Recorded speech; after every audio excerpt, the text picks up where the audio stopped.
ദൈവത്തിൽ നിന്ന് കടങ്ങൾക്ക് പരിഹാരവും പാപങ്ങൾക്ക് മോചനവും രണ്ട് ലോകങ്ങളിലും എന്നും എന്നേക്കും നാം പ്രാപിക്കുമാറാകട്ടെ.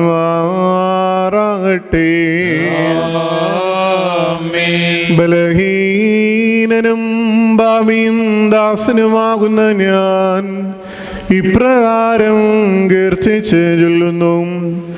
പരിശുദ്ധനായ പിതാവ് പരിശുദ്ധൻ,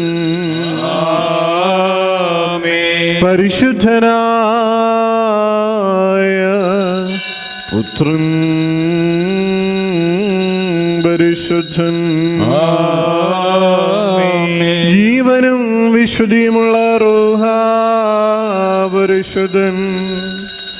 താൻ നമ്മുടെ ആത്മാക്കളുടെ മേലും നമ്മുടെ മാതാപിതാക്കന്മാരുടെയും